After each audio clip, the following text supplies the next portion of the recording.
आज आपण भोगी या सणाबद्दलच्या काही खास गोष्टी जाणून घेऊया. तुम्हाला माहितीये, मकर संक्रांतीच्या बरोबर आदल्या दिवशी भोगी हा सण असतो. हा सण म्हणजे खरं तर निसर्गाला थँक्स म्हणण्याचा आणि हिवाळ्यातल्या ताज्या पिकांचा आनंद साजरा करण्याचा दिवस आहे.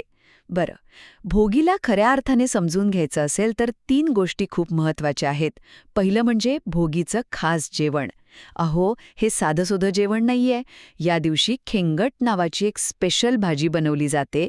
यात ओले हरभरे, पावटा, गाजर, वांगी अशा अनेक भाज्या असतात आणि हो, भरपूर तीळसुद्धा. आणि ही भाजी खातात तिळाच्या बाजरीच्या भाकरीसोबत, जी थंडीत शरीराला मस्त ऊर्जा आणि उबदारपणा देते. दुसरं म्हणजे घराची आणि मनाची शुद्धी. म्हणजे बघा, या दिवशी सकाळी घर स्वच्छ करून अभ्यंगस्नान करतात आणि काही ठिकाणी तर जुन्या नको असलेल्या वस्तू जाळण्याची पण प्रथा आहे. याचा अर्थ खूप खोल आहे बरं का. मनातल्या सगळ्या वाईट गोष्टी जाळून टाकायच्या आणि नवीन वर्षाची एक पॉझिटिव्ह सुरुवात करायची. आणि तिसरं, आपलं निसर्गाशी असलेलं नातं. भोगी हा सण आपली कृषी संस्कृती दाखवतो आणि याबद्दल एक छान म्हण आहे, भोगीन व्हावा आणि नशिबी यावा. ह्याचा अर्थ माहितीये? जो कोणी हा सण आनंदात साजरा करतो ना, त्याचं अख्खं वर्ष आरोग्य आणि समृद्धीने भरून जातं.